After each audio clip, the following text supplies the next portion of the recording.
in January of 2016. He is the only head coach to win a championship with the Cleveland Cavaliers and went to the finals in each of his 3 years with the team. Lue issued this statement saying, quote, "My time here in Cleveland was truly special. I am very grateful for the dedication, sacrifice, and support of all the players on our team, the tremendous coaches I work with, and of course, our incredible fans. Lastly, deep thanks to Dan Gilbert, David Griffin, Kobe Altman for the opportunity over the last 3 years. And I only wish the organization success moving forward." So here it is. Kevin Love said, "You helped me see the big picture, life-changing experiences and teaching points. Nothing but love and admiration. Know we'll work towards something greater together again. Thank you." And there's that championship trophy. And LeBron James, T. Lue, thanks for the memories and, more importantly, our partnership bringing the championship to that deserved city fan base. You know how to find me.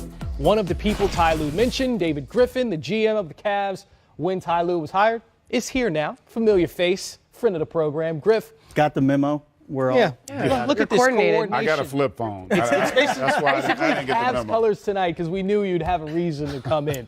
Hiring Lue clearly worked out. You won a championship together. Was this the right move at the right time for the Cavaliers? Well, first of all, I'm going to be really clear. I'm not objective in this situation at all. I love Ty Lue like a brother. I'm here to a large degree because people know my name because we won a championship. And Ty did that taking over in the middle of a season for a coach who at the time was 30-11. So I don't get to determine whether or not this is a good decision or not. I'm the very last person that gets to judge coaching changes. I can tell you this, if there's no Ty Lue, there's no title. And I think it's really clear with what Kevin Love and LeBron James have already said that they feel the same way as well. He was exactly the right piece at the right time. And I think organizationally, you have to have that fit with your coach. We're seeing how valuable that is with Coach Budenholzer now in Milwaukee and how all those pieces work together. How Steve Kerr and all those pieces in Golden State work together. The human being that Steve is, the human Bob is, the human Steph Curry is, it all works together, right? They didn't feel like they had that connection. And it's the organization's responsibility to pursue what they believe is best. And Kobe Altman was dealt a very bad hand when he took over after I left. And I feel bad that I put him in that situation to a huge degree. I think he's handled that situation with class and dignity the best he possibly can. No, I don't feel good about this move. And yet at the same time, I understand why you do it as an organization. It's a completely different team and a completely different fit of the pieces now. Well, Griff, we live in a world where firing equals bad. It means you didn't do your job, you didn't do something you were supposed to do. So can you speak to the people about how this could be a positive in both situations, that other coaches and other GMs have gone on to have successful careers after being fired? Yeah, so it's fascinating. I look at it, to some degree, there's probably a sigh of relief on Ty's part. You know, when you've been coaching LeBron James, Kyrie Irving, and Kevin Love, it's a really difficult adjustment to go to coaching a very young team, and winning is not nearly as easy. So I think he's going to grow and get better from this experience because he was exposed to this. You know, it's really ironic when David Blatt took over our team. We were a team that at the time was incredibly young in a developmental phase, very similarly. We were able to get LeBron to come back, and it changed our timeline and it changed the window. And all of our urgency became, let's win now, because he was on a one-year deal year after year. And so literally the only measure of success was win this championship, and everything else was failure. So Ty Lue takes over in the middle of a season. I believe he's the only person other than Pat Riley to take over in the middle of a year and win a title. He gets no love whatsoever for the fact that he's as good as anybody's ever been out of timeouts. Particularly in playoff games, he was magical. And when you see that, and he gets none of the love because LeBron and Kyrie and Kevin are so good, you wish that he could have the experience of coaching a team like this and people could figure out how good he really is. But to your question, Candace, I think the reason this can be a good thing is that if you're of the right spirit, if you're open-minded and accepting of the fact that you've got something you can learn all the time, and I know Ty Lue is, he's going to be better for this. And frankly, there are a lot of jobs right now that are similar to what the Cleveland job was when he took over. I'm going to imagine that he's very near the top of the line because the stars on those teams have talked to Kevin, they've talked to LeBron, and they know what he is all about.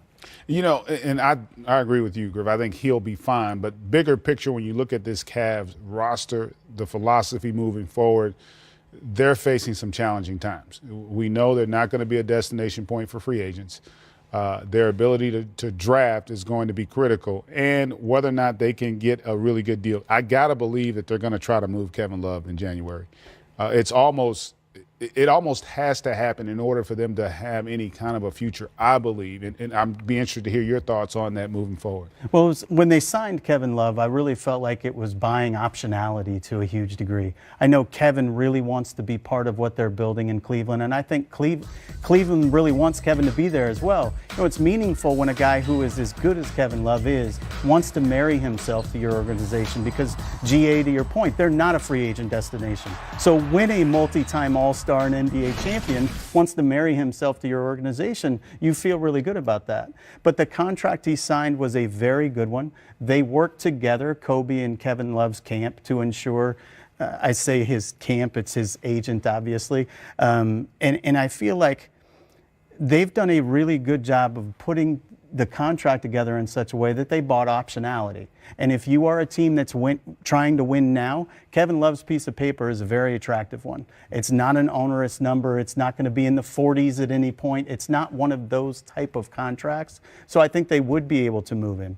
The key is, if they don't want to tank, they don't necessarily have to. They've got some young kids that they want to take a look at. I think Kobe and his staff are really interested in seeing some of the younger guys on this roster now. They're going to take a look at it, and I think Kobe will do a very good job of measuring the situation. And if there is an opportunity that makes sense, they'll capitalize. But I don't think this is going to be one of those situations where they sell out to strip it down. And I think to some degree it's because if you're going to play through the lottery, it's also really complicated to do that in a situation where you've got other young kids that are going to grow and not necessarily win. GA, you know this, if you're a point guard and you're Colin Sexton, and we're going to learn whether or not, and Candace, you've been there, if we're going to learn whether or not you can win games as a young player, I need other good players on the court with you. Yeah. How do I judge a point guard if I get rid of Kevin Love for a ham sandwich and then put Colin Sexton in the position where he's got to win games? Now I don't really know at the end of the year whether or not Colin's a piece either. So it's not binary. It's somewhat more complicated than that. If you were in the position today, what would your approach be with this team going forward?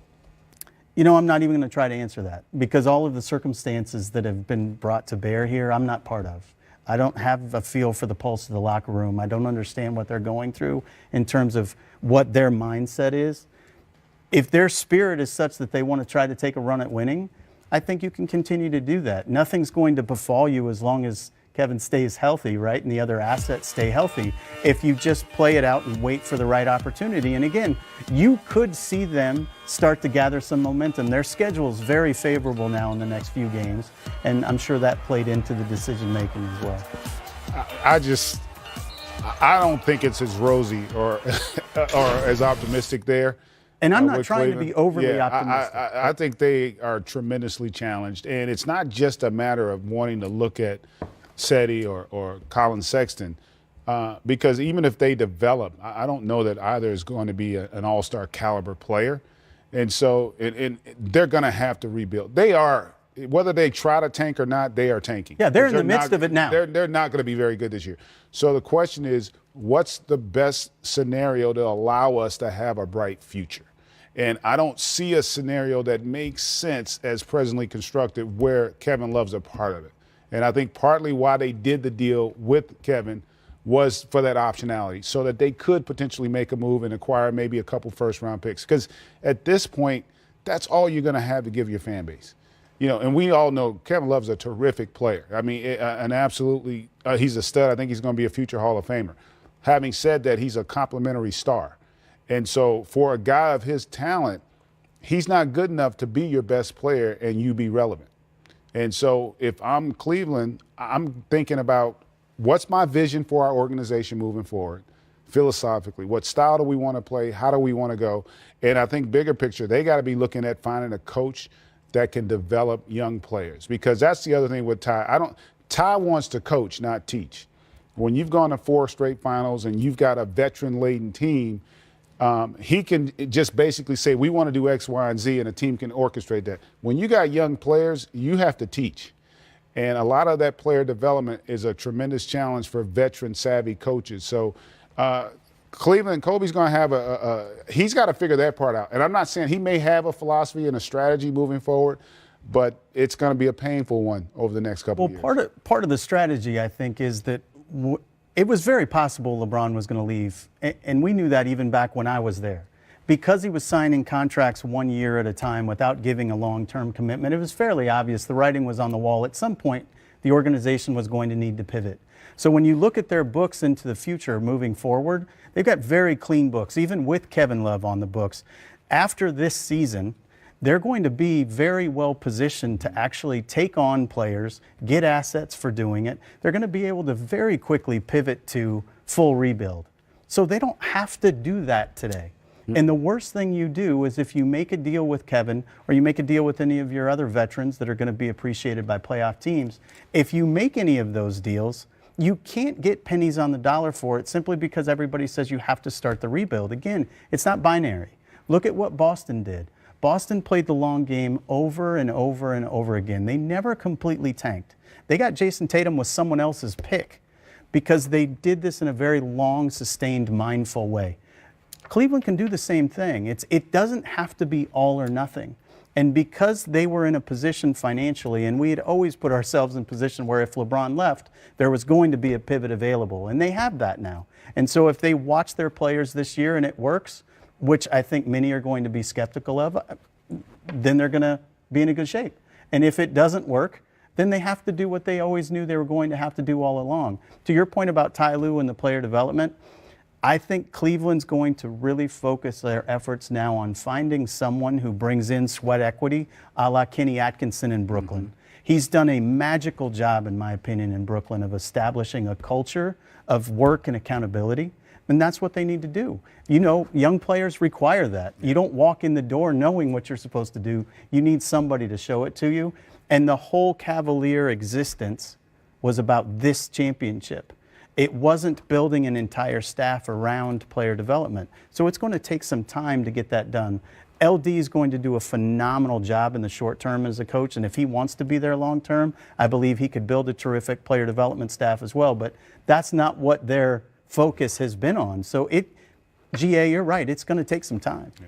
So when you say that, it seems as if players like Rodney Hood or Jordan Clarkson or Larry Nance or Colin Sexton, those are going to be the guys that are going to get the majority of the minutes.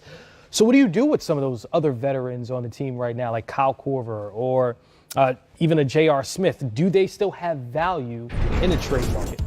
It's fascinating to me, and I care about all of these guys for the most part. I know them all well. George Hill I wasn't with, but the other guys there on the far right I know very well. All of them, I think, are willing to play whatever role needs to be played. I think Kyle Korver is certainly somebody who's going to be in demand. I also think because Kyle is as meaningful to that organization he is and is as good a human being as he is, if he's not open-minded to being traded, they may not do it. But he's going to be a target. When you're a marksman like that, I look at a team like Philadelphia right now. How badly could they use Kyle Korver spreading the court for Ben Simmons and Joel Embiid? He's going to be a target. The question is really, is there an opportunity that makes sense for Kyle and his family? And that's difficult to balance sometimes. Tyronn Lue out as head coach with the Cleveland Cavaliers. David Griffin, appreciate your insight on this subject. Hey, Game Time Live, we're still rolling. We'll be back right after this break.